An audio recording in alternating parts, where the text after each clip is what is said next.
Alicia?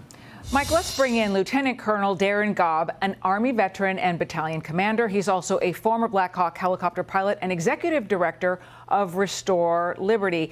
Thank you so much, sir, for being here. We appreciate it. Let's begin with Israel. You know, the plan right now for the Israeli military is to, in the next couple of months, capture 75% of Gaza and really narrow the area where Palestinians can live to about a quarter of the land. At the same time, the military is working on a U.S.-backed plan to get aid in there. However, the UN is very concerned about part of this plan that would have Palestinians, a member of each Palestinian family, a representative, going to receive this aid. The UN says that could be dangerous.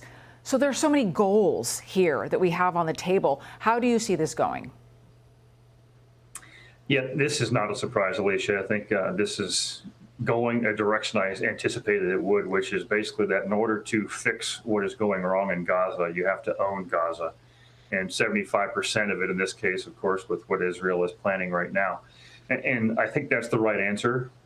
Nobody likes to see what is happening in this conflict on either side, especially with children. But if you wanted to solve that, Hamas could easily surrender and give up their hostages and lay down their arms and let the aid flow freely, and then that wouldn't be a problem. And second of all, the United Nations has been a big part of the problem in Gaza for a very long time under UNRWA and other organizations, where they've embedded themselves with Hamas and with the kind of people that Israel is trying to eliminate there. So having somebody other than the United Nations do this is probably a good call. We'll see how that part plays out about having a family member receive the food. But you know, there's probably some risk to that for sure. But the other risk is to continue to feed and arm and empower Hamas operatives who take that aid from the families in the first place. Well, and Netanyahu now receiving increasing international pressure to come to some sort of agreement here, some sort of ceasefire. And the president just this weekend saying it's time for this thing to be over. The backdrop also, we can't forget, includes the negotiations going on with Iran. And the Homeland Security Secretary addressed that on Fox and Friends this morning. Take a listen. Call for number 3, guys. We're on a short time frame here as well. We aren't talking weeks and months and years before President Trump will make a decision on what's going to happen with Iran. They've been given a very short time frame, a matter of days. And I asked the Prime Minister to work with President Trump to make sure that we were making wise decisions together. We talked about the track record with Iran. You can't trust them. You know, we've got 46 years of proof that you can't trust Iran. And Bibi doesn't trust them either. I don't blame him one bit. His people have been devastated by their horrific violence that they have perpetuated among their people. But he also needs America, and he knows he needs America, and he needs our president to be his ally and to work together. So we're looking at quite the needle that leaders have to thread at this point, because if these negotiations with Iran fail, Israel has made clear that it is standing at the ready to make its own strike. It certainly is, and Iran has been on the cusp of nuclear for quite some time.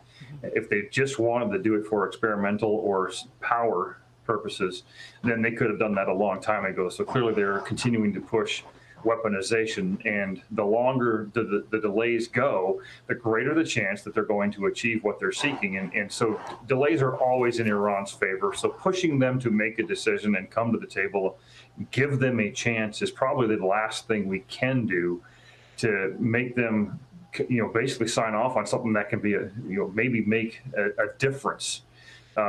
They're talking to their own people. Khamenei is talking to his own people. Internal messaging first by being so boisterous, and then he's also trying to be threatening externally because he's failed on an international stage twice in attacking Israel. And frankly, Israel is the one who has the bulk of the responsibility to answer if that threat is real and manifests itself. Lieutenant Colonel Gaub, you are a former Black Hawk helicopter pilot, an Army veteran and battalion commander. On this Memorial Day, would you like to share some thoughts? Yeah, I would. I just gave a presentation at Memorial Park here in Helena, Montana, and it seems like everywhere I do this, that the message people are wanting is what can they do because of all the sacrifices that have been made on their behalf. And I tell them quite simply that if they just need to live their life in freedom, they need to live an honorable life and do something that would be considered worthy of the sacrifices made on their behalf by so many across this nation. And that is probably the best way to honor their memories. If that's just mentoring one child, serving the elderly, being a part of a community, that's really the answer the veterans, and specifically those who've been lost, are seeking. Is they laid down their lives so the living can continue to live theirs in freedom. And we do continue to honor them. And Lieutenant Colonel Darin Gaub, the nation thanks you for your service, and thank you for being here today. Thank you, Alicia. Hey, Sean Hannity here. Hey, click here to subscribe to Fox News YouTube page and catch our hottest interviews and most compelling analysis. You will not get it anywhere else.